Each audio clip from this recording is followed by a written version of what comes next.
Bible ఆధారంగా పశ్చాత్తాపం repentance గురించి ఒక చిన్న ఆత్మీయ సందేశం ఇక్కడ ఉంది. పశ్చాత్తాపం నూతన జీవితానికి పునాది. క్రైస్తవ జీవితంలో పశ్చాత్తాపం అనేది కేవలం ఒక పదం కాదు, అది ఒక మలుపు.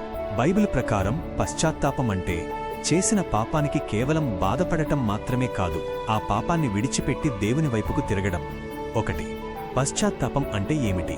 గ్రీకు భాషలో పశ్చాత్తాపాన్ని మెటనోయా అంటారు. దీని అర్థం మనస్సు మార్చుకోవడం.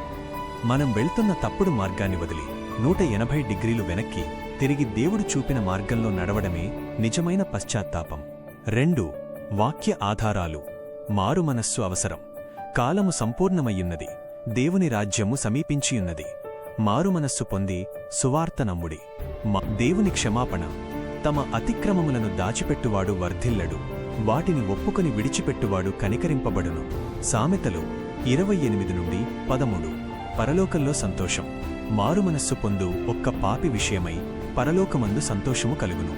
లూకా 15-7. 3, నిజమైన పశ్చాత్తాపం ఎలా ఉంటుంది? నిజమైన పశ్చాత్తాపంలో 3 ముఖ్యమైన దశలు ఉంటాయి. 1, పాపమును ఒప్పుకోవడం. మనం తప్పు చేశామని దేవుని ఎదుట అంగీకరించడం. 2, హృదయపూర్వక దుఃఖం. లోక సంబంధమైన విచారం కాదు, దేవునికి విరోధంగా పాపం చేశామనే దైవచిత్తానుసారమైన దుఃఖం కలిగి ఉండటం. 3, పాపాన్ని విడిచిపెట్టడం. మరల ఆ తప్పు చేయకుండా దేవుని సహాయంతో పరిశుద్ధంగా జీవించడం. ముగింపు.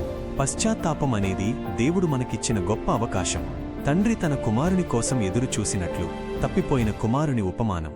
మన దేవుడు మన మార్పు కోసం ఎదురుచూస్తున్నాడు. ఈరోజే మనం పరీక్షించుకుని ఆయన వైపు తిరుగుదాం. గుర్తుంచుకోండి, దేవుడు విరిగిన నలిగిన హృదయమును తృణీకరించడు. కీర్తనలు 51-17.